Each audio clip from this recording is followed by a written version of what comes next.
Okay, चलो ठीक है। हाँ, गुड मॉर्निंग एवरीवन। तो गुड मॉर्निंग सर। क्या लग रहा है, कैसा लग रहा है बिटकॉइन क्रिप्टो करेंसी के बारे में जान के? एक्साइटेड हो? Yes, sir. डिफरेंट वर्टिकल है जो शायद इतना एक्सप्लोर नहीं है, लोगों को उतना पता है नहीं। स्टॉक मार्केट फिर भी थोड़ा बहुत लोगों को पता है। Bitcoin crypto currency I don't think so कि इतने ज़्यादा मेजोरिटी में लोग इसे जानते हैं। अभी भी अनएक्सप्लोर्ड वर्टिकल है जो कि हम अब जानने वाले हैं। चलो ठीक है, पर बिटकॉइन से पहले मैं एक वर्ड पे आना चाहूँगा, थोड़ा सा उसे एक्सप्लेन करूँगा।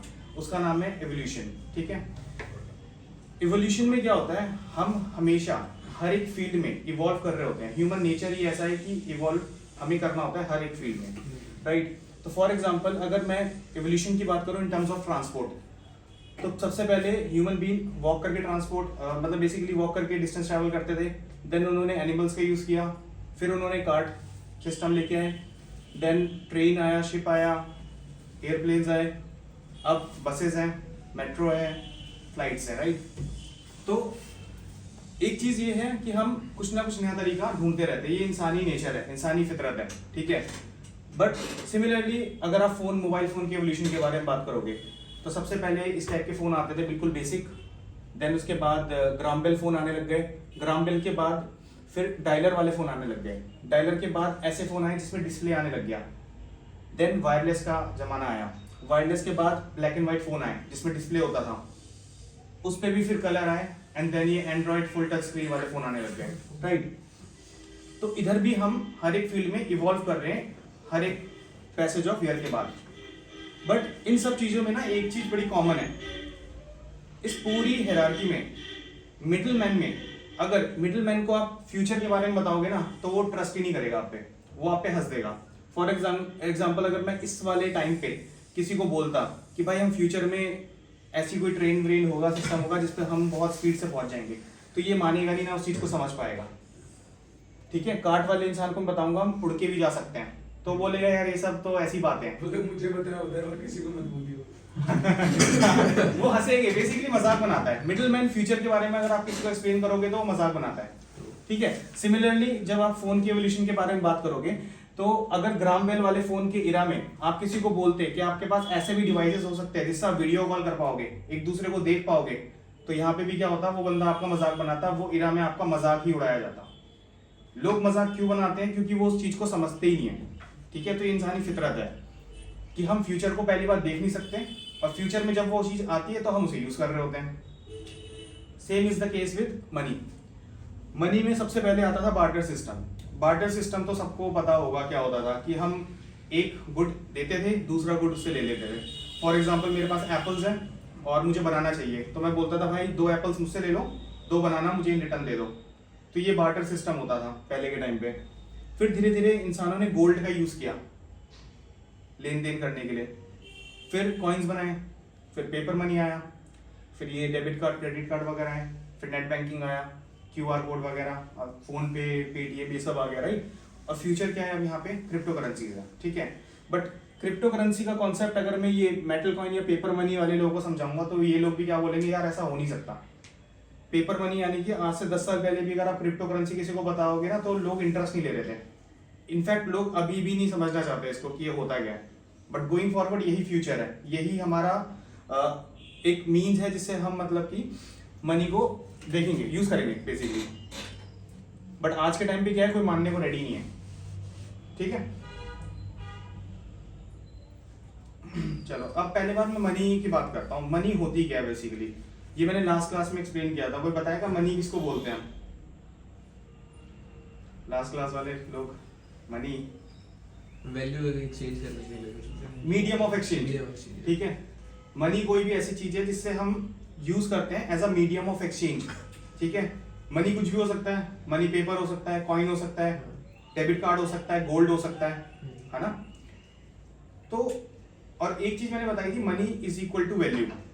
अगर कोई चीज दुनिया में वैल्यूएबल है तो उस पर मनी ज्यादा लगेगी, कम वैल्यूएबल है तो कम मनी लगेगी। चॉकलेट है, राइट? बट एक चॉकलेट 5 रुपए में भी मिल रही है, एक चॉकलेट 500 रुपए की भी मिल रही है। तो आपको क्या लगता है वो 500 रुपए वाली क्यों 500 रुपए की है? क्योंकि उसमें वैल्यू है कुछ, राइट? फोन तो मुझे 20,000 में भी मिल जाता है, बट कुछ लोग 2 लाख रुपए का फोन के पीछे भी भागते हैं, तो वो 2 लाख वाला फोन क्यों ले रहे हैं? क्योंकि उसमें क्या चीज है, Value. कुछ वैल्यू है। तो बेसिकली मनी क्या है, वैल्यू है, ठीक है। फॉर एग्जाम्पल मुझे लेनी है कार, ठीक है, कार की अपनी एक वैल्यू है। कार की वैल्यू क्या है, मैं कार खरीद लूंगा तो मैं कहीं भी उससे ट्रैवल कर सकता हूँ, टाइम बचा सकता हूँ।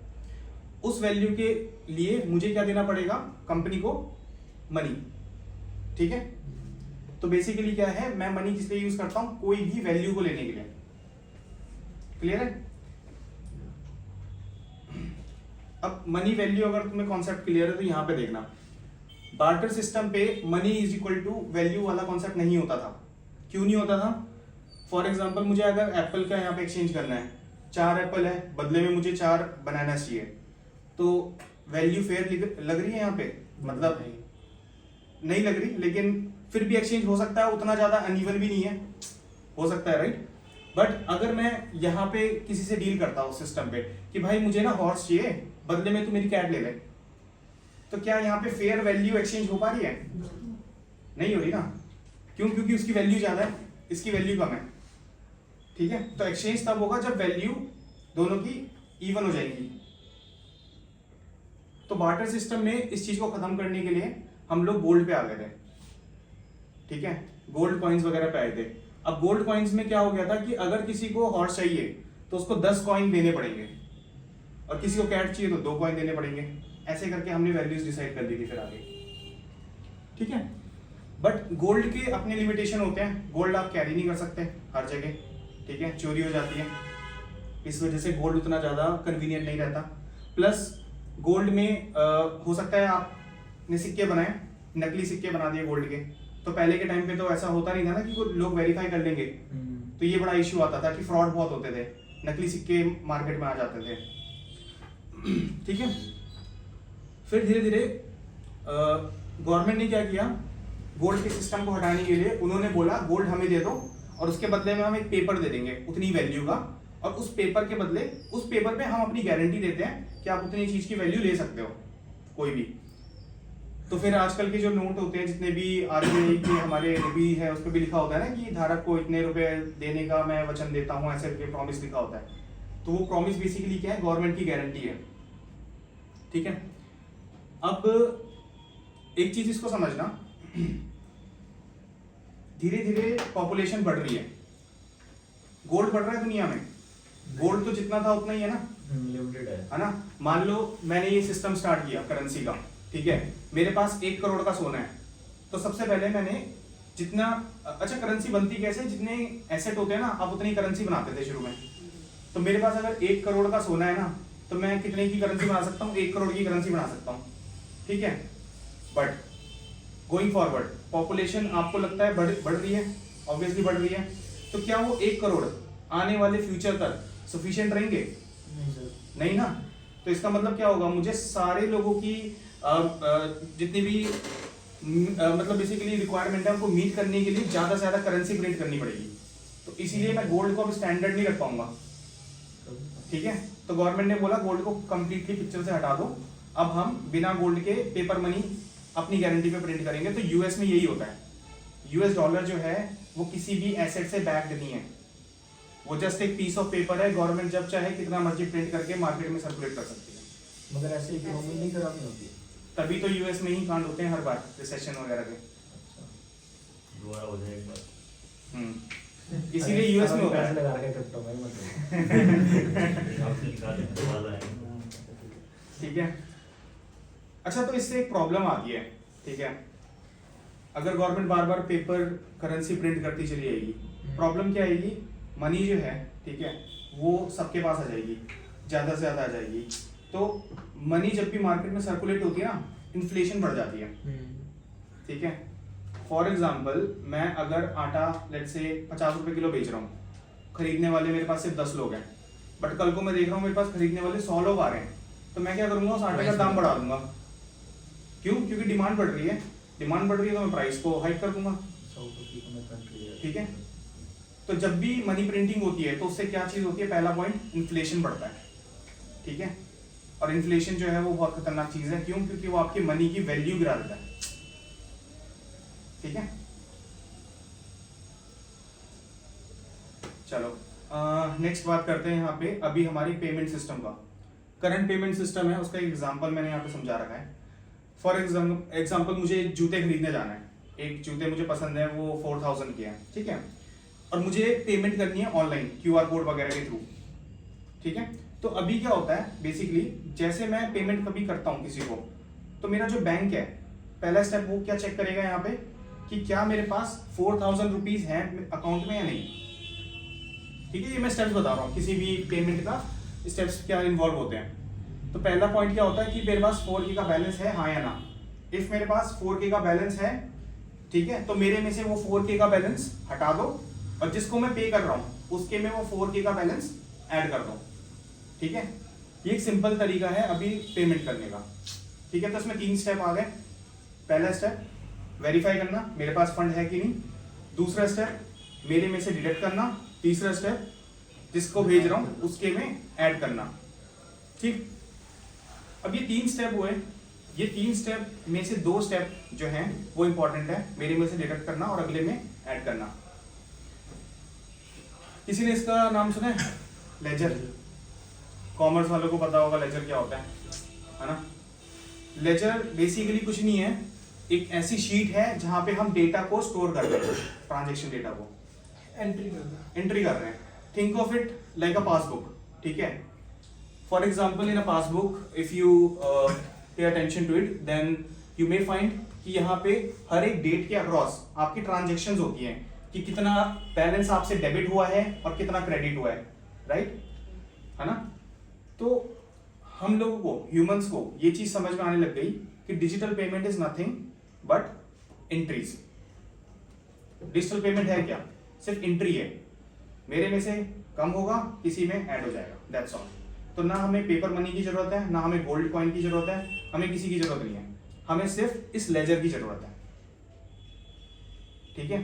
तो लेजर इसीलिए बहुत इंपॉर्टेंट है। हम कहीं से भी कर सकते हैं, फोन हो गया, कार्ड हो गया, करेक्ट है ना। गोइंग फॉरवर्ड हमने यही तो चीज सीख ली ना कि हमें पेपरलेस ट्रांजैक्शन है क्या, कि बस एंट्रीज है वो, और वो एंट्री को मैनेज कौन कर रहा है? बैंक मैनेज करता है आपका, ठीक है। फॉर एग्जांपल मेरा HDFC बैंक है, कोटक बैंक में मुझे ट्रांसफर करना है, तो HDFC बैंक और कोटक बैंक मिलकर अपने अपने लेजर्स को अपडेट कर देंगे, बस, ठीक है।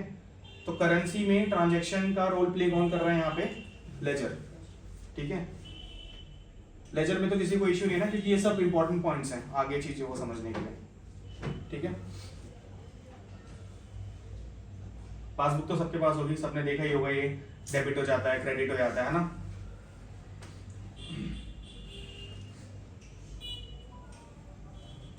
चलो, उससे पहले मैं एक चीज और यहाँ पे डिस्कस करना चाहूंगा लेजर के बारे में।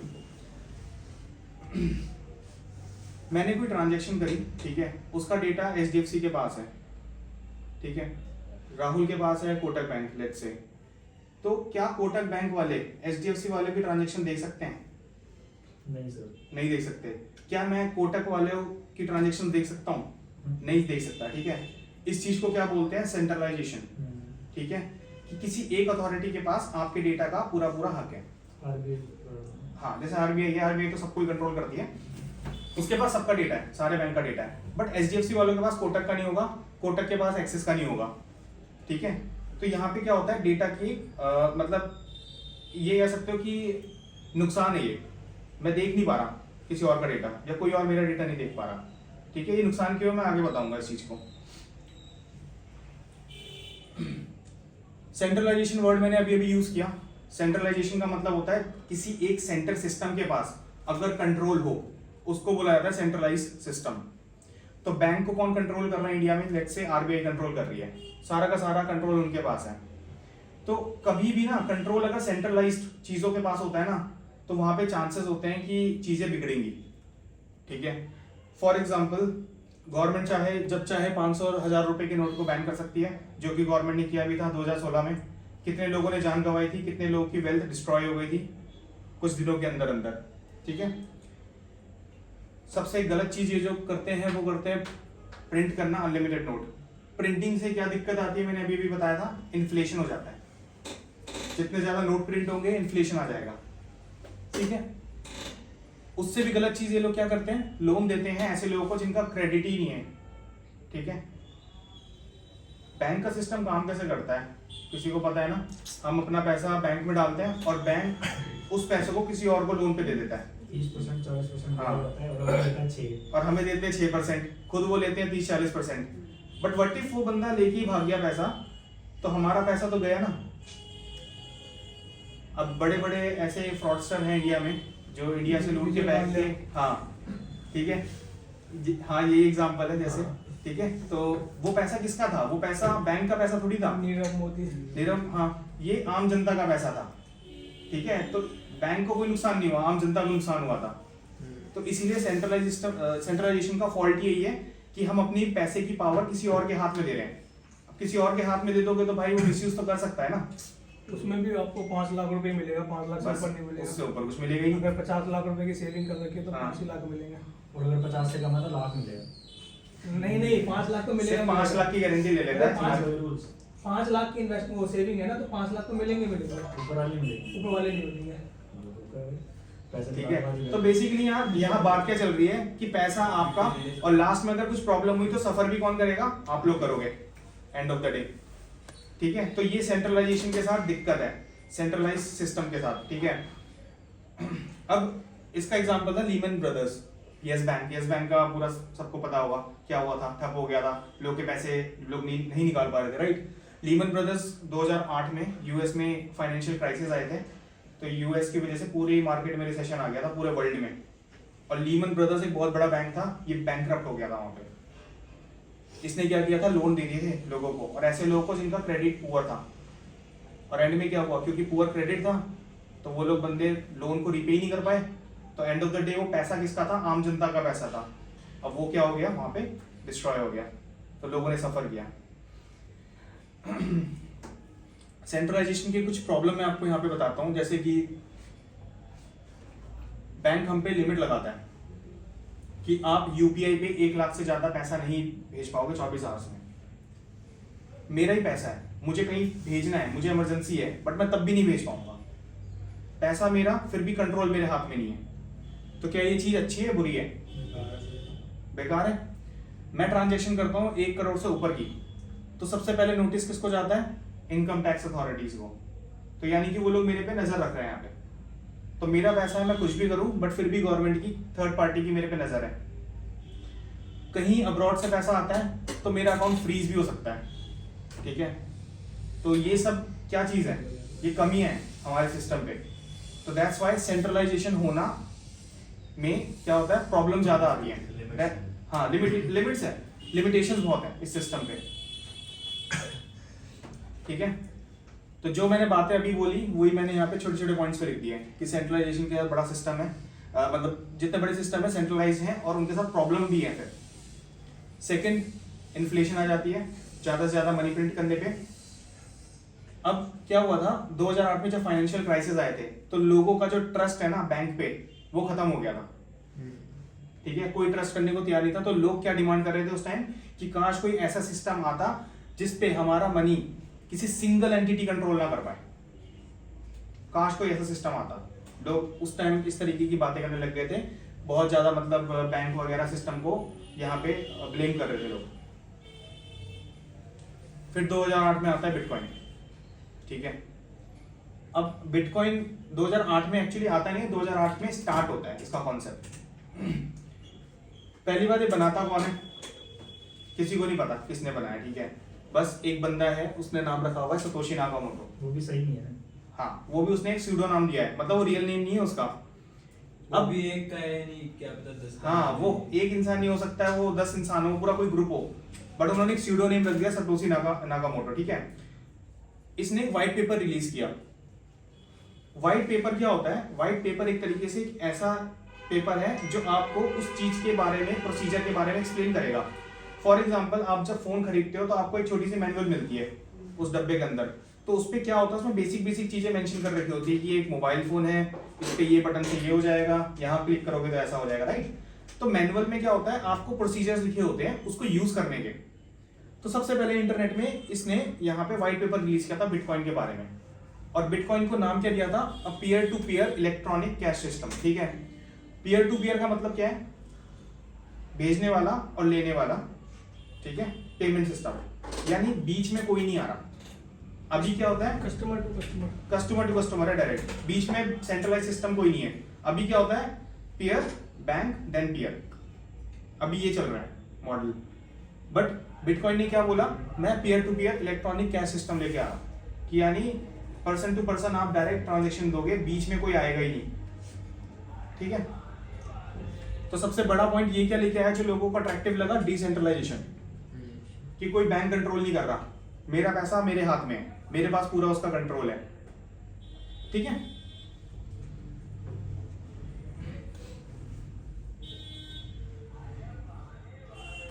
अच्छा, और सबसे अच्छी चीज इसमें ये क्या लेके आ रहा था यहाँ पे कि लोगों को पूरा पूरा कंट्रोल मिलेगा अपनी मनी के ऊपर, rather than some bank controlling your money, right. तो ये इसका एक प्लस पॉइंट था, लोगों को इसलिए उस टाइम अट्रैक्टिव लगा ये सुन के। सेकेंड चीज है डिजिटल करेंसी दी। तो डिजिटल करेंसी का सबसे बड़ा फायदा क्या है? इन्फ्लेशन क्रिएट नहीं करेगी ये, ठीक है। पहले मैंने पढ़ाया था इन्फ्लेशन कब होती है? जब मनी प्रिंटिंग होती है। तो यहाँ मनी प्रिंटिंग हुई का सवाल ही नहीं है, डिजिटल करेंसी है, तो ये इन्फ्लेशन कभी भी कॉज नहीं करेगा, पहला पॉइंट। दूसरा डिसेंट्रलाइज है। तीसरा ब्लॉकचेन टेक्नोलॉजी यूज करता है। ब्लॉकचेन टेक्नोलॉजी जो कंप्यूटर बैकग्राउंड से नहीं है उनको मैं बता दूं सबसे सेफेस्ट और सबसे सिक्योर टेक्नोलॉजी होती है ब्लॉकचेन टेक्नोलॉजी, ठीक है। कैसे होगी वो मैं नेक्स्ट लेक्चर में बताऊंगा, बट अभी के लिए इतना मान लो, ब्लॉकचेन टेक्नोलॉजी बहुत ही powerful, safe and secure technology है। तो बिटकॉइन इस पे रन करता है, ठीक है। बिटकॉइन की डेफिनेशन लोगों को समझ में आ गई ना कि बेसिकली क्या है? ये peer to peer electronic system है and it is a type of digital currency. अब मैं कुछ इसकी प्रॉपर्टीज को ब्रेक डाउन करना चाहूंगा। जब मैं बात करता हूं डिजिटल, तो डिजिटल का मतलब ये कंप्लीटली ऑनलाइन एग्जिस्ट करती है, फिजिकल फॉर्म में प्रेजेंट नहीं है। तो ये इसका फायदा है। और इसके बेनिफिट क्या है? मैंने जस्ट अभी बताया था, इन्फ्लेशन कॉज नहीं करेगा ये कभी भी। सेकेंड है इसका डिसेंट्रलाइज्ड होना। डिसेंट्रलाइज्ड होने का मतलब है पावर जो है वो सबके पास इक्वली है, किसी एक बंदे के पास पावर नहीं है, ठीक है। तो यानी कि जितना बिटकॉइन पे पावर मेरे को है उतना आप लोगों को भी है, कोई बीच में कोई सेंट्रलाइज्ड बॉडी नहीं आ रही जो इसको कंट्रोल कर रही है, ठीक है। अभी क्या होता है सेंट्रलाइज्ड वाले में, जो मैंने बताया था, प्रॉब्लम्स आती है, बैंक कंट्रोल करता है, अपनी मनमर्जी करता है, right. Second point, blockchain technology को ये यूज करता है, ठीक है। अब ब्लॉकचेन क्या चीज है, अब मैं थोड़ा सा एक्सप्लेन करता हूँ, यहाँ पे हल्का फुल्का इंट्रोडक्शन देता हूँ। इस वर्ड को अगर आप ब्रेक डाउन करो तो ये दो वर्ड से मिलकर बना है, फर्स्ट ब्लॉक देन दूसरा चेन। ब्लॉक क्या होता है? एक बॉक्स समझ लो जिसमें डेटा हम कंटेन कर रहे हैं। चेन क्या होता है? जो आपस में सारे बॉक्सेस अगर कनेक्ट कर दे तो वो एक चेन बन जाती है, ठीक है। अब हर एक डेटा में, मतलब हर एक ब्लॉक में डेटा होता है और प्रीवियस ब्लॉक का एड्रेस होता है जिससे वो लिंक होता है, ठीक है। तो मैं क्या कर सकता हूँ, मैं मतलब हिस्ट्री के पीछे जाके भी डेटा चेक कर सकता हूँ। ब्लॉकचेन टेक्नोलॉजी का फायदा होता है। इसको मैं थोड़ा सा रियल लाइफ एग्जांपल में बताता हूँ। फॉर एग्जांपल पासबुक आप लोग यूज करते हो, ठीक है। पासबुक में क्या होता है? पासबुक की एंट्री में क्या लिखा होता है? डेट लिखी होती है ना। फॉर एग्जांपल अभी दिसंबर 24 चल रहा है, तो पासबुक में पेजेस होते हैं, उसमें आपकी ट्रांजेक्शन होंगी। अब आपको दिसंबर 2023 में जाना है, दिसंबर 2023 की ट्रांजेक्शन देखना है, तो पासबुक पे आप क्या करते हो? पीछे पीछे पीछे पीछे जाते हो पेजेस पे, राइट। तो पीछे पीछे जाते हो, वैसे ही सेम सिस्टम यहाँ पे भी बना हुआ है। यहाँ पे अगर आपको डेटा को वेरीफाई करना है तो टेक्नोलॉजी के थ्रू आप हर एक ब्लॉक में पीछे पीछे जाके डेटा को वेरीफाई करके आते हो। तो हम इसमें चेक कर सकते हैं कितना बिटकॉइन डिप्स हुआ है, कितना पड़ा हुआ है, जैसे कि बिल्कुल बिल्कुल बिल्कुल कर सकते हैं हम, ठीक है। और जैसे आप नई नई ट्रांजेक्शन आप करते हो तो नई नई शीट आपकी अपडेट होती रहती है ना पासबुक में, तो सिमिलरली नए नए यहाँ पे ब्लॉक इसमें ऐड होते रहते हैं इस पूरी चेन में, ठीक है। इसको मैं डिटेल में एक्सप्लेन करूंगा हर एक ब्लॉक को, अभी एक ओवरव्यू दे रहा हूँ सर। तीसरी प्रॉपर्टी बिटकॉइन की क्या है? ये लिमिटेड सप्लाई है, ठीक है। डिमांड सप्लाई कॉन्सेप्ट सबको पता होगा। यहाँ पे कभी भी किसी चीज की सप्लाई अगर कम हो जाए तो डिमांड उसकी क्या हो जाती है? ऑटोमेटिकली ज्यादा हो जाती है। अगर एप्पल बोले कि भाई ये लास्ट दुनिया के 10,000 आईफोन निकाल रहा हूं, उसके बाद मैं नहीं निकालूंगा, तो क्योंकि उसने सप्लाई कम कर दी तो उसकी डिमांड क्या हो जाएगी? क्या वो सेम फोन 1 लाख में बिकेगा? नहीं, वो अगर बोलेगा कि मैं 1 करोड़ में बेचूंगा तब भी लेने वाले 1 करोड़ में ले लेंगे उसको। क्यों? जिनकी वैल्यू पता है। हाँ, जिनको वैल्यू पता है। तो उसने क्या किया? सप्लाई कम कर दिया। सप्लाई कम हो गई तो डिमांड बढ़ गई, डिमांड बढ़ती है तो पैसा बढ़ता है, प्राइस बढ़ता है, राइट? क्या हुआ? ठीक है, तो इसीलिए सतोशी नाकामोटो ने जब इसको बनाया तो उसने इसकी सप्लाई कर दी limited, just like gold. Gold इस दुनिया में लिमिटेड है, तो वैसे ही बिटकॉइन को उसने क्या बोला, मैं 21 मिलियन बिटकॉइन ही टोटल बना रहा हूं, इससे ज्यादा नहीं बनेंगे। तो मान लो अगर दुनिया में गोइंग फॉरवर्ड क्या होने वाला है, अब देशों के बीच में ना रेस लगेगी, कोई कौन जितना ज्यादा बिटकॉइन होल्ड करेगा वो विनर होगा।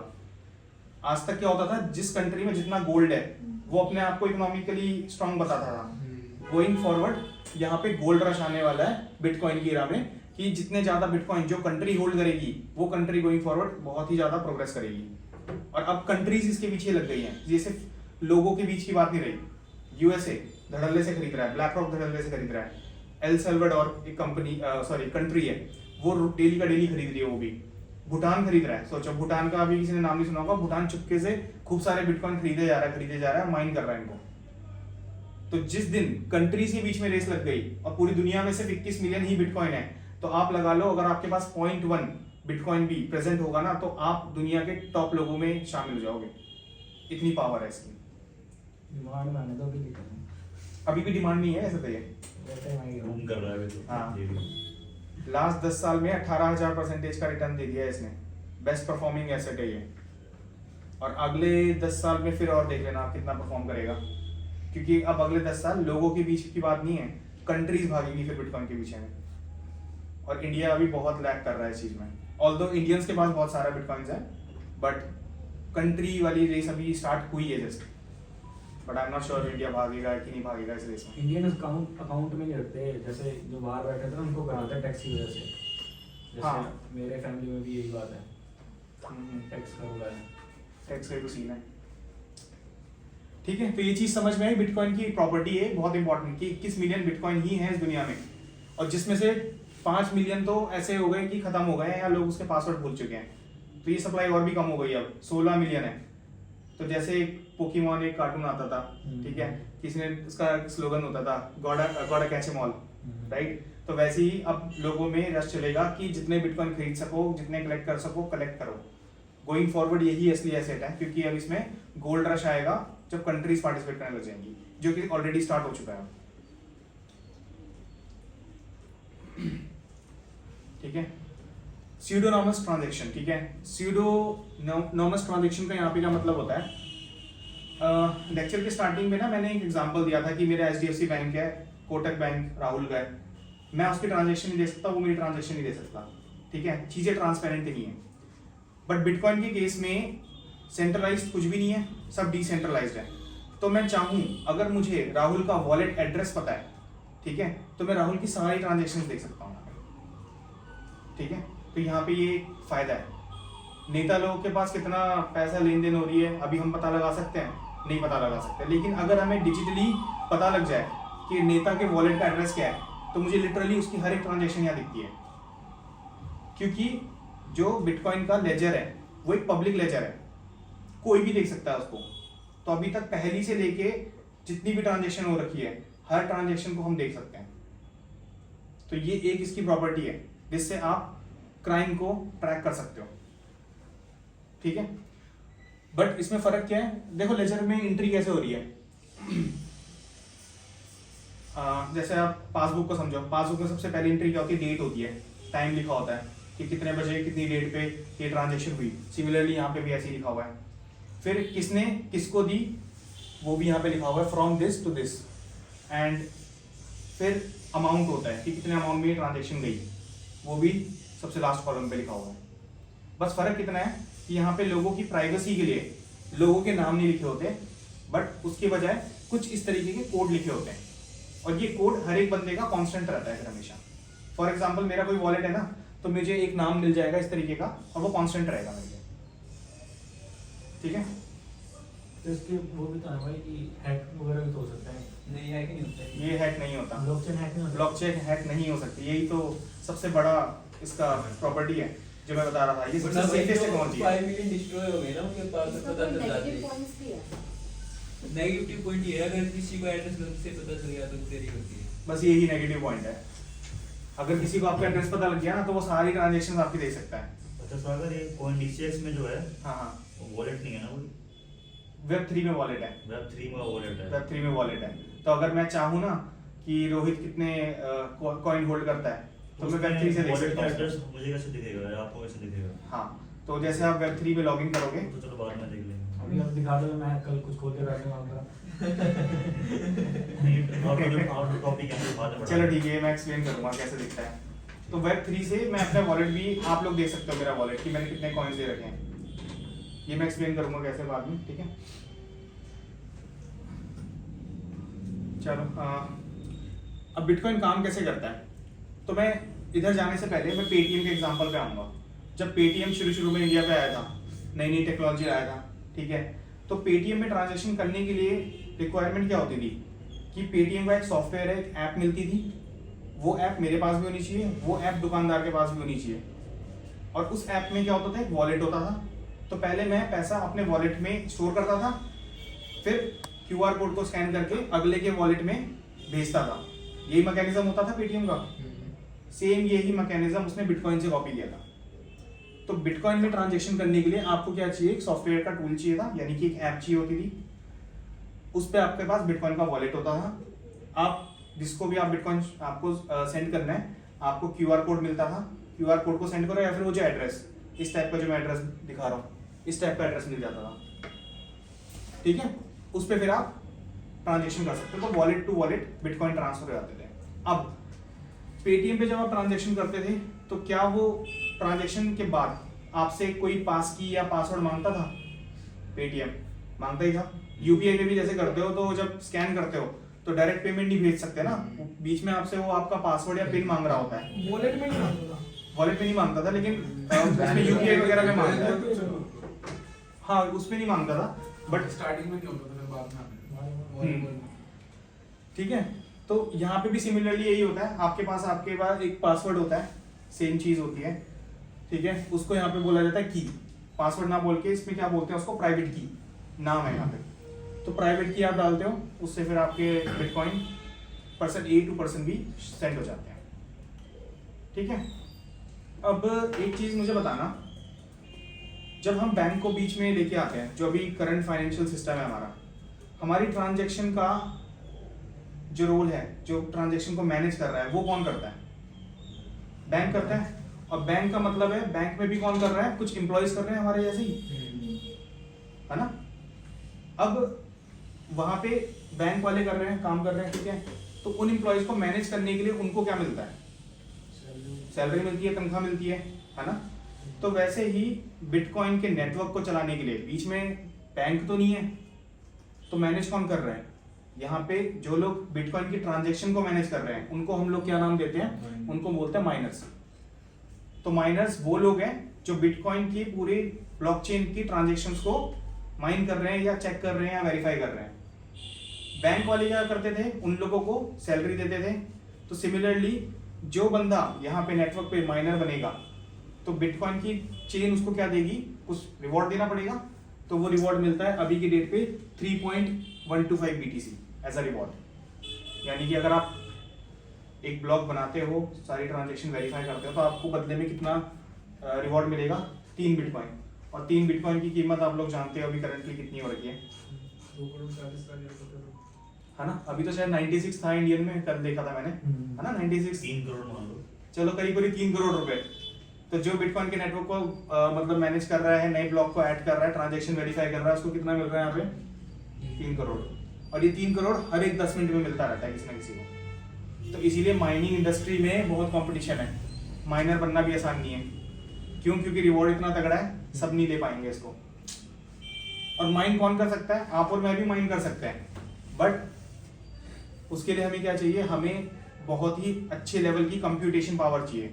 ये छोटे छोटे लैपटॉप से माइनिंग नहीं होती, बड़े बड़े लैपटॉप चाहिए होते हैं।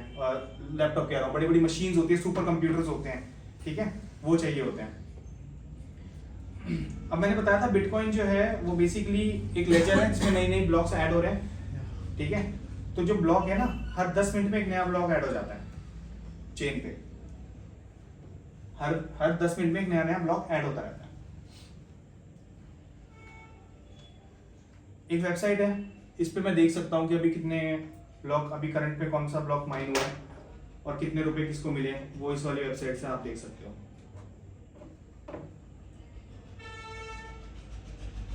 ठीक है,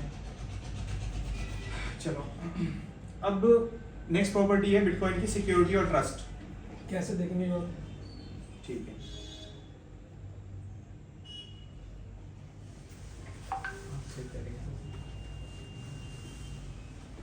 ठीक है, ये वेबसाइट है blockchain.com।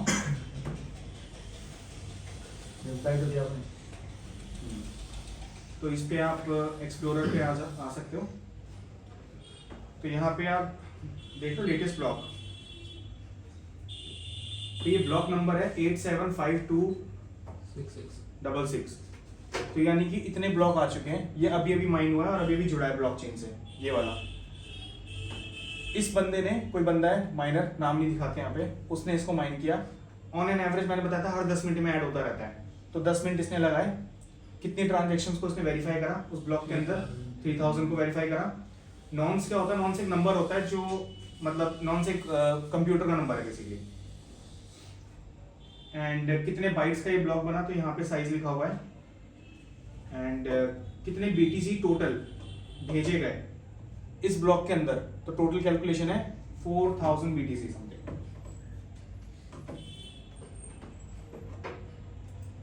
ठीक है, तो इस तरीके से हम ये पता लगा सकते हैं कितने कितने ब्लॉक्स ऐड होते जा रहे हैं बिटकॉइन की ब्लॉकचेन पे। और अगर मैं इंडिविजुअली इसके अंदर भी जाऊं तो मुझे और भी डेटा मिल जाएगा कि अंदर किसने किसको कितना पैसा भेजा था। तो देखो वहां पे लिखा हुआ है, पहली ट्रांजेक्शन इस बंदे ने भेजा किसी को इतना, देख लो हर एक ट्रांजेक्शन पे कुछ ना कुछ है। फर्स्ट ट्रांजेक्शन ये वाली है, इस बंदे ने $80,000 भेजे हैं किसी को, 80,000 लिखा हुआ है। नेक्स्ट 7,000 भेजे हैं, इस 7,000। बंदे के बारे में पता नहीं चलेगा। तो माइनर से नए कॉइंस को माइन करते हैं कि जो ट्रांजैक्शन हो रही है इधर से उधर से, ये उसका हिसाब है। माइनस जो है, मैं बताता हूँ, बंदे बड़े गोली मार रहे थे। दो क्वेश्चन है। पहला क्वेश्चन ये था कि इस बंदे के बारे में पता लगता है कौन है, तो आंसर इज नो। पर इसकी ट्रांजैक्शन मुझे पता लग जाएगी। यहाँ पे आपकी प्राइवेसी का ख्याल रखा जा रहा है, मतलब किसने भेजा है, किसको भेजा है, ये नहीं पता लगेगा। बट हाँ, अब ये बंदा चिल्ला के बोल दे कि भाई मैं नेता हूँ, ये हूँ, और मैं कोई बड़ा सेलिब्रिटी हूँ, ये मेरा वॉलेट है, इसमें पैसे भेज दो, तो आपको उसका वॉलेट पता लग गया, एड्रेस पता लग गया, तो आप उसके एड्रेस को देख सकते हो कि कितना कितना कॉइन कंटेन करता है, कितना कितना पैसा उसके पास पड़ा है। अगर कोई बताएगा तो आपको पता लग जाएगा, और एल्स आपके लिए सिर्फ एक वॉलेट एड्रेस है। तो अगर हम दोनों ट्रांजैक्शन कर रहे हैं तो मुझे तो फिर आपको पता ही चल जाएगा अगर मुझे आपको भेजना है तो बिटकॉइंस। हाँ, पता लग जाएगा, बिल्कुल पता लग जाएगा। इसका प्लस पॉइंट क्या है? प्लस पॉइंट यही है कि देखो चीजें ट्रांसपेरेंट है ना यहाँ पे। अब मैं ट्रांजैक्शन एक के साथ करूंगा, दो के साथ करूंगा, ठीक है, मैं पूरी दुनिया के साथ भी करूंगा, है ना। एक दो को तो मुझे भेजना ही पड़ेगा, और जरूरी नहीं मैं एड्रेस दूं, मैं अपना QR दे सकता हूँ अगर मुझे और सेफ साइड पे रहना है। QR दे दूंगा, QR पे तो कोई एड्रेस नहीं लिखा होता, वो और भी सेफ है, समझ रहे हो। मुझे वो नंबर ना देके QR दे दो, हाँ। बट लेकिन अगर किसी के पास आपका पब्लिक एड्रेस है तो वो एक हार्मफुल चीज भी नहीं है। मेरे पास पैसा है तो है, मैं टैक्स पेयर हूँ, क्या करोगे? देख सकते हैं, सिर्फ हाँ? ट्रांजैक्शन देख सकते हैं। ट्रांजैक्शन देख सकते हो आप, कुछ कर नहीं सकते। तो अच्छा है, अगर मेरे पास मोटा पैसा है मैं तो दिखा दूंगा, देख लो भाई इतना इतना पैसा है, मुझे क्या दिक्कत है। बट हाँ, अगर मैं नेता हूँ, अगर मैं क्रिमिनल हूँ, मैं गवर्नमेंट से भाग रहा हूँ, तो वो मेरा नुकसान हो जाएगा वहाँ पे, क्योंकि गवर्नमेंट को पता है मैं इतने इतने चीज़ों की, करोड़ की प्रॉपर्टी या फिर बिटकॉइंस इतना होल्ड कर रहा हूँ, राइट। तो वो मेरे लिए लॉस है। हाँ, कुछ क्वेश्चन पूछा था सर, क्या था? हाँ, मैं पूछ रहा था कि जो माइनर्स हो गए नए कॉइंस को माइन करने के उनको रिवॉर्ड मिल रहा है कि सिर्फ जो ये डाटा बनाने का ट्रांजैक्शन वेरीफाई करने के लिए। हाँ, देखो माइनर का काम क्या होता है? माइनर का काम ये होता है कि आप नया ब्लॉक ऐड कर रहे हो। अब नया ब्लॉक ऐड कैसे होगा? इस ब्लॉक में कितनी ट्रांजैक्शंस आई थी, मैंने पीछे दिखाया था, टोटल 3000 कुछ थी, याद है? 407 क्या हो रहा है इसको? ठंड लगती है। तो जैसे अभी ये वाले, इस वाले का एग्जांपल हम दे रहे थे, तो कितनी ट्रांजैक्शंस थी अंदर यहाँ पे, है ना? करेक्ट। तो अब जिसने इसको माइन किया, ब्लॉक ऐड करने के लिए उसको 3 बिटकॉइन तो मिले एज अ रिवॉर्ड। लेकिन उसने 3000 वेरिफिकेशन भी करी है, तो वो फीस भी इसके पास जाएगी। तो अपार्ट फ्रॉम 3 बिटकॉइन, इसको इन ट्रांजेक्शन को वेरीफाई करने के लिए भी कुछ फीस मिलती है, और वो फीस ये वाली है, ये 00 समथिंग कुछ है ना, 0.07 BTC, ये उसकी फी है जो उसको ट्रांजेक्शन्स को वेरीफाई करने के लिए मिला। तो यानी कि 2 तरीके के रिवॉर्ड मिलते हैं यहाँ पे, एक कि आप ब्लॉकचेन में नया ब्लॉक ऐड कर रहे हो, दूसरा आपने सारे ट्रांजेक्शन वेरीफाई करेंगे। ठीक है, इंसेंटिव्स। हाँ, काइंड ऑफ इंसेंटिव्स। पर ये एक्स्ट्रा पैसा आता कैसे है, ये सोचा है?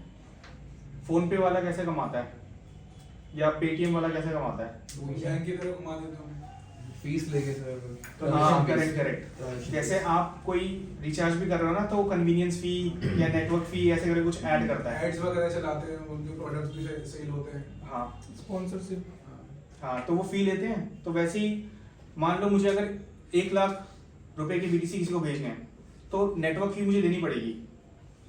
Web3 पे जो ट्रेड करते हैं उनको पता होगा, हम 100 रुपए देते हैं पर ट्रेड उन्हें, तो वो किसको जाता है? वो चेन को जाएगा, माइनर्स को अल्टीमेटली, क्योंकि वो वेरीफाई कर रहे हैं, वो उनकी फी है, क्योंकि उनको सैलरी देने वाली गवर्नमेंट नहीं है, हम ही लोग चला रहे हैं ना चेन को, तो हमें ही उनको पैसा देना पड़ेगा। मतलब हम फिर वेरीफाई नहीं कर सकते? हम लोग एज अ माइनर बन के वेरीफाई कर सकते हैं, बट माइनर बनना आसान नहीं है। मैंने बताया था ना, बहुत करोड़ लोग लगे हुए हैं जो माइनर माइन करते हैं वही पे वेरीफाई कर सकते हैं। करेक्ट। तो ये सिर्फ बड़े कॉइन जैसे बिटकॉइन वगैरह, एथेरियम, सोलाना, इन सबको तो माइनिंग करना टफ होगा, बहुत tough लेकिन है। छोटे कॉइन्स को कर सकते हो, अभी भी माइनिंग उसमें उतना कंपटीशन नहीं है। फॉर एग्जांपल कैस्पा जैसे हो गया, उसकी मिची। माइनिंग नीचे हाँ, छोटे मोटे कॉइन्स को कर सकते हैं, उनकी माइनिंग कर सकते हैं, बट प्रॉब्लम उनमें क्या है ना, फेमस भी नहीं हो पा रहे, क्योंकि बिटकॉइन अकेला इतना फेमस है ना, सारा पैसा इंडस्ट्री का बिटकॉइन ही लेके चला जाता है अकेला। नहीं, तो safe है ना। फिर भी तो फीस तो मिलेगी, फीस मिलेगी, लेकिन क्या वो वर्थ इट है? नहीं मिलेगी, लेकिन डिपेंड भी करता है ना। पता चला खर्चा बट ज्यादा वही हो वो गया, वर्थ इट होगी क्या? मतलब मान लो मैं 10 लाख की मशीन लेके आ रहा हूँ, तो यार मुझे 10 लाख का यहाँ बना पर के, भी वही सिस्टम है। हाँ 10 लाख की मैं मशीन लेके आ गया, मुझे पैसा कमाना है, बट क्या वो मुझे 10 लाख बना के दे देगा अगले 1-1.5 साल में? ये क्वेश्चन है। मान लो अगर जैसे मिची इन्होंने नाम लिया, मिची लेट्स से $1 का है, बट क्योंकि वो एक ऑल्ट कॉइन है, मतलब अदर देन बिटकॉइन है, तो वो $1 का हो सकता है कल को $0.2 पे आ जाए। नहीं, मेरे ख्याल से जो छोटे छोटे कॉइन है हम्म। उनको तो इजीली अभी नॉर्मल लैपटॉप वगैरह से भी हम माइनिंग कर सकते हैं। मोबाइल से भी कर सकते हो, मोबाइल से, क्योंकि मेरे कुछ फ्रेंड है वो माइनिंग करते मोबाइल हैं। से भी कर सकते हो माइनिंग, छोटे छोटे कॉइन जो है वो माइनिंग करते हैं। कर सकते हो, मना नहीं है, बट क्वेश्चन इज क्या वो वर्थ है? बिटकॉइन माइन कर रहे हो, डिफिकल्टी लेवल है, लेकिन रिवॉर्ड अच्छा है, 3-3 करोड़ मिल रहे हैं, बट उन कॉइन्स को करने पे क्या आप 500 रुपए भी डेली के कमा पा रहे हो? ये क्वेश्चन है। नहीं, हाँ ये है ना, मेहनत कर रहे हो, रिवॉर्ड नहीं मिल रहा, तो कोई फायदा हुआ उस मेहनत का? करने को आप बन जाओ माइनर, छोटे कॉइन से माइनर बन जाओ, बट क्या वो वर्थ इट है? वो आपको डेली के 200-300 रुपए भी कमा के दे पा रहे हैं? क्वेश्चन यहाँ पे आता है। तो उस चीज में बाकी कॉइन्स बिखर जाते हैं, तो बिटकॉइन सबसे बेस्ट नेटवर्क है। ठीक है,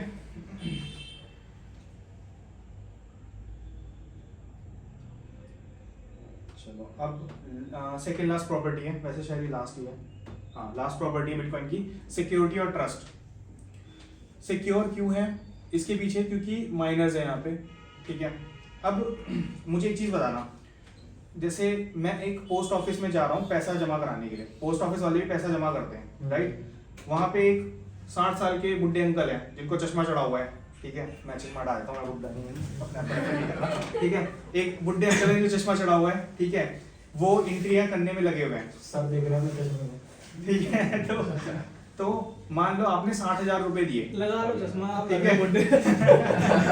60,000 आपने किसी को दिए, उन अंकल को दिए, बट क्योंकि उन्होंने सुनने में गलती कर दी और उन्होंने गिनने में गलती कर दी, उसने 60,000 की जगह उसको 6,000 कर दिया, ठीक है, एंट्री कर दी, ठीक है। आपने भी ध्यान नहीं दिया, आप चले गए। बहुत बाद में जाके जब आप बैलेंस कहीं निकाल रहे थे, आपने देखा यार 60,000 डाले थे, वो तो 60,000 आए नहीं, क्यों? क्योंकि अंकल की वहां पे मिस्टेक थी। तो एक आदमी मिस्टेक कर सकता है, चांसेस है, हाँ या ना? यस, चांसेस है, राइट। बट क्योंकि माइनर्स जो है वो यहाँ पे करोड़ों लोग हैं, तो जब करोड़ों लोग किसी चीज को वेरीफाई कर रहे हैं तो चांसेस हाई होंगे मिस्टेक के, या कम होंगे? कम होंगे, क्योंकि हो सकता है दो कर सकता है, सारे सर थोड़ी। Correct. करोड़ों लोग एक ही चीज को माइन कर रहे हैं। हाँ। तो अलग अलग देखेंगे ना, नहीं, सब एक ही को करते हैं। सब एक साथ करते हैं और जो हाँ। सबसे पहले करता है उसको रिवॉर्ड जाता है। ट्रू। बाकी तभी फिर वो उनको फी वो ऐसी फी मिलती है, ट्रांजेक्शन वाली फी मिल जाती है पार्टिसिपेट करने की बस। अच्छा हाँ, सबको 3 करोड़ नहीं बांटे जा सकते, हर 10 मिनट में से एक को 3 करोड़ मिल रहा है मतलब। बाकी को फीस मिलेगी। बाकी को फीस मिल जाती है नेटवर्क से जो आ रही है। ठीक है, तो अब बात करते हैं ट्रस्ट की। तो मैं बिटकॉइन नेटवर्क पे ट्रस्ट कर सकता हूँ? तो इसका रीजन है यस, मैं कर सकता हूँ। क्यों? क्योंकि यहाँ पे इंसान वेरीफाई नहीं कर रहा, यहाँ पे कंप्यूटर्स वेरीफाई कर रहे हैं। और वो कंप्यूटर छोटे मोटे नहीं है, वो सुपर कंप्यूटर्स हैं, वो बड़े बड़े ग्राफिक कार्ड वाले कंप्यूटर्स हैं, प्रोसेसिंग स्पीड जिनकी हाई है। तो इसीलिए मैं एक 60 साल के बुढ़े अंकल पे ट्रस्ट ज्यादा कर सकता हूँ या एक हाई स्पीड कंप्यूटर पे ट्रस्ट कर सकता हूँ? हाई स्पीड कंप्यूटर पे कर सकता हूँ, राइट। तो इसीलिए बिटकॉइन नेटवर्क पे आपको यहाँ पे ट्रस्ट होना चाहिए। सर अगर वो कंप्यूटर डिस्ट्रॉय हो गया फिर? एक कंप्यूटर डिस्ट्रॉय हो सकता है क्या? पूरी दुनिया के कंप्यूटर डिस्ट्रॉय हो सकते हैं? हाँ ना, वर्ल्ड वॉर 3 में हो सकते हैं, बिल्कुल हाँ। बिल्कुल हो सकते हैं। सारे हो गए। अगर सारे कंप्यूटर दुनिया के खत्म हो गए, बिटकॉइन जीरो हो जाएगा, ये फैक्ट है। हम भी तो खत्म हो जाएगा। ठीक है, बट लेकिन ये रियलिटी है, ऐसा हो नहीं सकता। कोई एक नेटवर्क कहीं ना कहीं किसी ना किसी दुनिया के कोने पे रहेगा जिंदा। एक कंप्यूटर भी बचा रहेगा ना तो ये नेटवर्क जिंदा रहेगा। मगर इंडिया की जनता जो है बूढ़े अंकल पे भरोसा करती है इसलिए आगे नहीं बढ़ यही तो प्रॉब्लम है।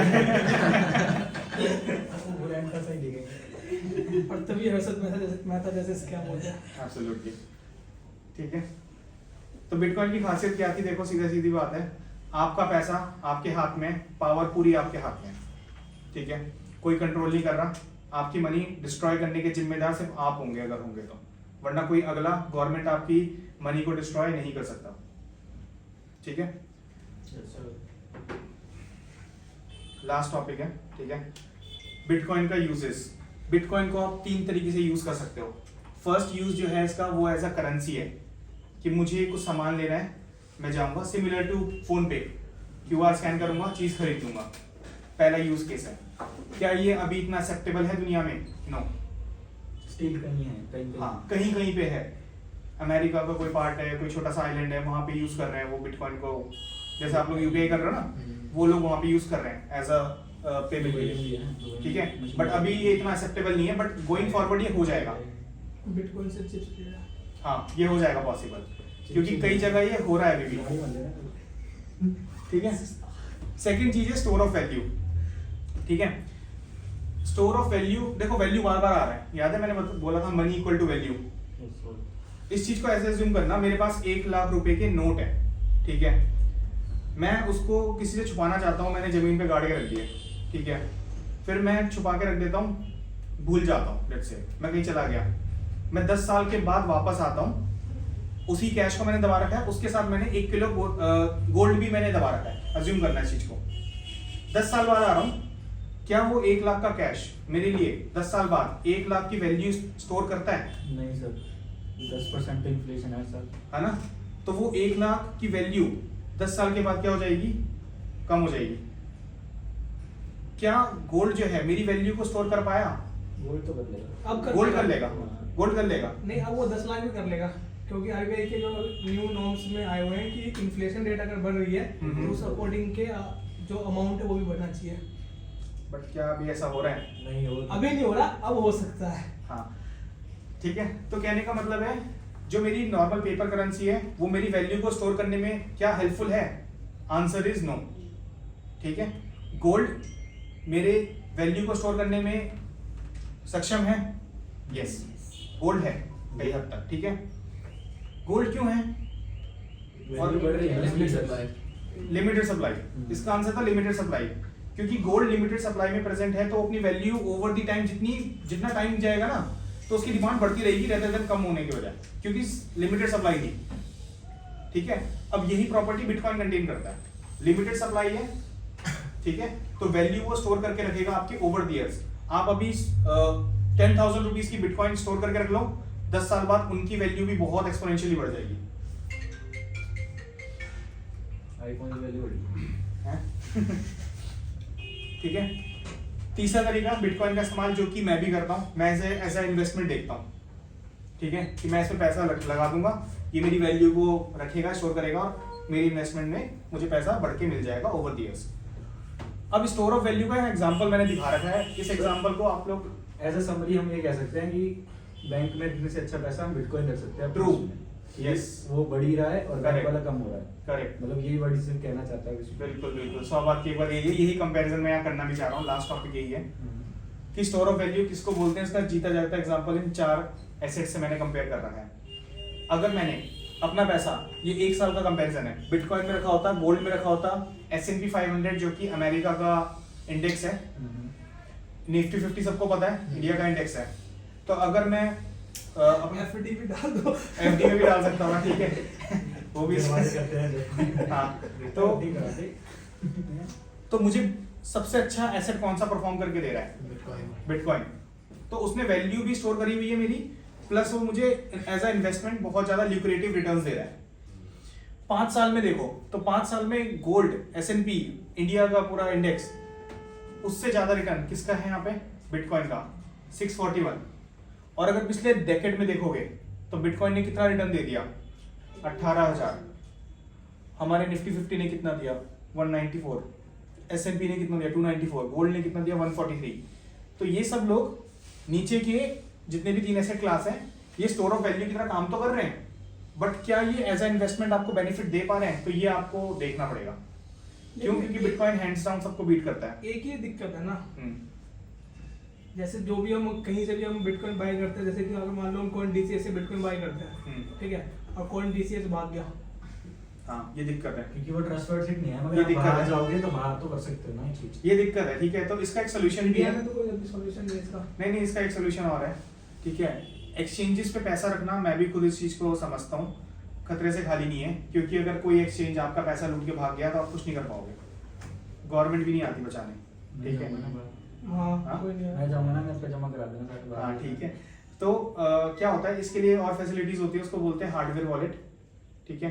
तो कई सारे हार्डवेयर वॉलेट है, कई सारे सॉफ्टवेयर वॉलेट है, तो वो एक्सचेंजेस नहीं होते, वो बस वॉलेट है। हाँ, वो पेन ड्राइव में जो रखते हैं। हाँ, तो आप अपना पैसा अपने पेन ड्राइव पे स्टोर करके रख सकते हो, लिटरली बिटकॉइन को। तो हम बाद में उसको मतलब जब हम बेचना हो तो उस पे फिर उसको एक्सचेंज पे लेके आओगे अच्छा। और एक्सचेंज पे बेच दोगे। मतलब हार्ड है प्रोसीजर या फिर सही? प्रोसीजर हार्ड है, पैसे भी बार बार लगते हैं, बट ये है कि आपका पैसा हाँ, आपके हाथ में है, सेफ है वो। एक्सचेंज पे रखने का, इवन कॉइन DCA भी भाग सकता है, कोई एक्सचेंज सेफ नहीं है। बाइनेंस भी कभी बैंकरप्ट हो जाएगा, कोई गारंटी नहीं हुआ है। तो था वज़ीर-एक्स। वज़ीर-एक्स हो गया था अभी। वही वाली बात है, उसमें सब राम भरोसे चलता है, होने को कुछ नहीं होगा, होने को फिर सब कुछ भी हो जाता है। लेकिन फिर अगर वो उस पे भी रख रहे हैं, पेन ड्राइव वगैरह में भी रख रहे हैं, तो अकॉर्डिंग टू बिटकॉइन भी होना चाहिए। वो ना मीटिंग बुक के ऊपर। हाँ, मतलब कॉइन्स आप सेव कर सकते हो, उस वैल्यू के अकॉर्डिंग। हाँ, बोलो तुम्हें बोलो। नहीं, छोटे छोटे बिटकॉइन भी सेव कर सकते हो। मान लो मेरे पास अगर 100 रुपए का बिटकॉइन है ना, हाँ, 100 रुपए का वो भी बिटकॉइन। स्टोर करके रख सकते हो पेन ड्राइव में, लिमिट नहीं है कोई स्टोर करने की। 10,000 का बिटकॉइन है, प्रोसीजर है। हाँ, लेकिन वही है ना कि अगर आपका 100 रुपए का बिटकॉइन है तो आप उसे पेन ड्राइव में डालने के लिए भी 100 रुपए अलग से दोगे। नहीं, मान लो मैं कह रहा हूँ 10,000 का बिटकॉइन है या 1 लाख का बिटकॉइन है, 1 लाख तो कोई ऐसे ही नहीं, वो तो मान लो अगर कितने का BTC है अपने पास, हाँ, ठीक है, हाँ। तो उसको अगर मुझे उसमें डालना है, पेन ड्राइव में डालना है, तो फिर इसका डाल सकते हो कैसे पेन ड्राइव। डालेंगे? वही प्रोसीजर। प्रोसीजर आपको यार वो अलग से समझाना पड़ेगा, बट ठीक है। बट सबसे मेन तो यही है। हाँ, बट लेकिन हार्डवेयर में क्या आप लोग स्टोर करना पसंद करोगे? क्योंकि वो और भी ज्यादा रिस्की हो जाता है कई बार, अगर आप उसको रख नहीं पाओगे, संभाल नहीं पाओगे। तो जो मैंने 5 लाख BTC खो गए, मैंने बोला ना जो खो गए हैं, वो ऐसे ही खोए हैं, लोगों ने अपनी पेन ड्राइव भूल गए या रख के सर कहीं, लॉकर में रखेंगे। किसी को पता चल गया बिटकॉइन वाली ने चोरी कर काम वाली बाई आई, काम वाली बाई झाड़ू लगा के फेंक दिया। काम वाली उनके रख देंगे सर, आप बैंक लॉकर में रख देंगे। हाँ, बैंक लॉकर में रख दो। बाला बना के घूमते रहेंगे। सर मेल आईडी में भी रख सकते हो, मेल आईडी में रख सकते हो कुछ ऐसे। मेल आईडी में नहीं रख सकते। एक ट्रस्ट वॉलेट नाम का आ रहा है, मैं वैसे बता देता हूँ। ट्रस्ट वॉलेट में आप शेयर कर सकते हो उसको, ये भी एक हार्डवेयर वॉलेट ही है, ट्रस्ट वॉलेट नाम है। मेटामास्क भी है, मेटामास्क इधर स्टोर कर लो, ये कभी भी आपको कैसे पता लग जाना खोल रखा मेटामास्क? कैसे पता लगा खोल बैठे हैं मेटामास्क? हाँ, मेटामास्क और ट्रस्ट वॉलेट, ठीक है। ये हार्डवेयर वॉलेट्स ही हैं, ये खोएंगे भी नहीं, ऑनलाइन है, और ये एक्सचेंजेस भी नहीं है, ये भागेंगे भी नहीं। क्या है सर फिर ये वॉलेट्स हैं, हम अपने BTC इसमें जाना, इन पे ट्रांसफर कर रख रहे हैं। सकते हैं। एच पे जाओ, एच पे खुला है ना इधर तो एच। हाँ, वो रहा ऊपर मेटामास्क। हाँ, ये ओपन करो वॉलेट उसको। इसमें लॉगिन करना पड़ेगा आपको। सारे राज खोल दो आज। आपका है इस पे? पासवर्ड भूल गया। हाँ वही मेरा। तो ये वॉलेट ही है, इस वॉलेट में हम हाँ। ट्रांसफर कर सकते हैं वहां से। हाँ ये हार्डवेयर वॉलेट है बेसिकली। ये कंपनियां हैं जिन्होंने खूब सारे ऐसे पेन ड्राइव में रख सकते हो ये ना। कंपनी भागी तो नहीं नहीं ये नहीं भागेंगे, इनका तो काम ये हार्डवेयर में स्टोर करके रखते हैं। ये लोग भरोसा तो नहीं कर सकते। नहीं नहीं नहीं ये वाले नहीं भागेंगे, ये नहीं भागते। ये ट्रस्ट एक वो तरीका भी तो है कि पेन ड्राइव में हम स्टोर करके रख दिया। लेजर वाला, हाँ रख सकते हो हार्डवेयर लेजर, वो तो बेस्ट तरीका है ना। रख सकते हो, सबसे बिल्कुल बेस्ट बिल्कुल तो रख सकते हो।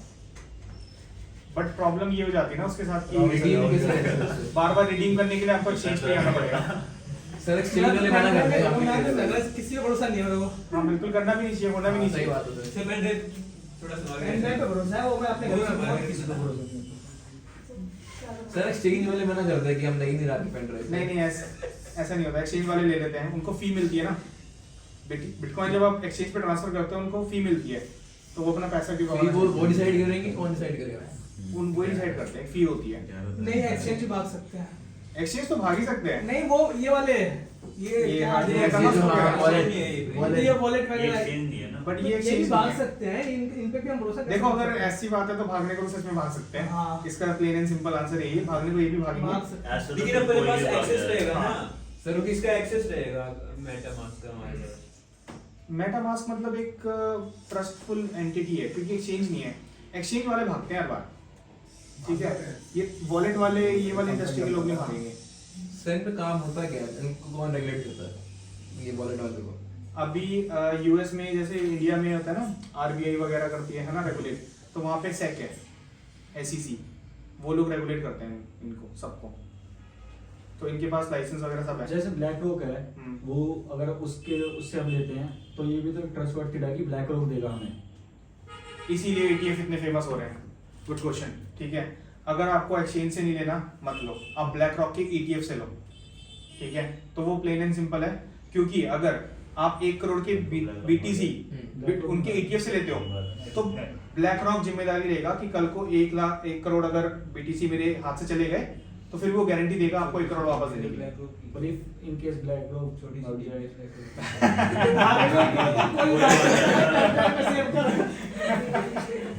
पेन ड्राइव पे सेव करो, पेन ड्राइव। इसका मेरे पास आंसर है, इसका मेरे पास आंसर है। अगर ब्लैक रॉक भागा तो SEC जिम्मेदारी लेगा, पूरा पैसा रिटर्न करेगा। मेरी दीदी ने भी बताया था अगर ब्लैक रॉक होता है तो वो देंगे आपको SEC पैसे। देगा आपको, पूरा पैसा देगा।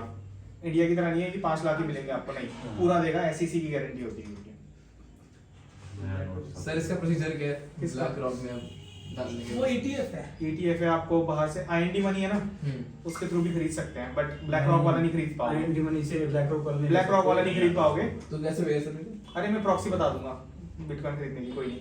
अच्छा हाँ VPN लगा के ठीक है, चलो लास्ट, बस ये लास्ट टॉपिक है आज का, ठीक है। तो एक्चुअली सतोशी नाकामोटो है कौन? न्यूज़ में ये बड़ा हॉट फेवरेट टॉपिक रहता है सबका, लोग इन्वेस्टिगेट करते रहते हैं इन लोगों को, उन्हें लगता है इनमें से ही कोई एक सतोशी नाकामोटो है, ठीक है।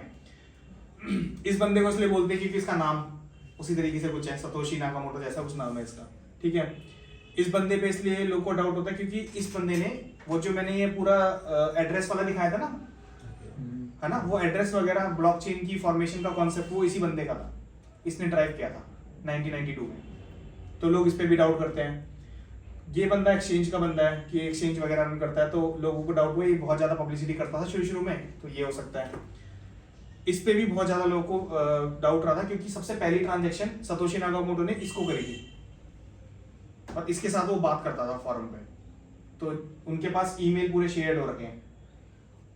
अब उसका पता लग जाएगा तो क्या हो जाएगा? हाँ एग्जैक्टली। पता बोलेंगे भाई कैसे उसका नहीं? पता लग जाएगा तो देखो नुकसान है, ठीक है। क्यों नुकसान है? अकेला Satoshi Nakamoto 1 million bitcoin hold करता है, जिसकी आज में करंट में डॉलर्स में इतनी वैल्यू है। तो उसकी वैल्यू भी तो हम जैसे लोगों ने बनाई है। देखो वैल्यू हमने बनाई है, बट बिटकॉइन जो है ना वो काम क्यों कर रहा है? क्योंकि जो उसका फाउंडर है किसी को पता नहीं है। अगर आपको किसी चीज का फाउंडर पता लग जाए तो आप चीजों को सेंट्रलाइज कर सकते हो। फाउंडर आके बोलेगा ये टेक्नोलॉजी मेरी है, मैं इस पे कंट्रोल करूंगा, मैं चाहता हूं आधी ब्लॉकचेन डिस्ट्रॉय कर दो, मैं चाहता हूं आधी ब्लॉकचेन हटा दो, मतलब समझ रहे हो।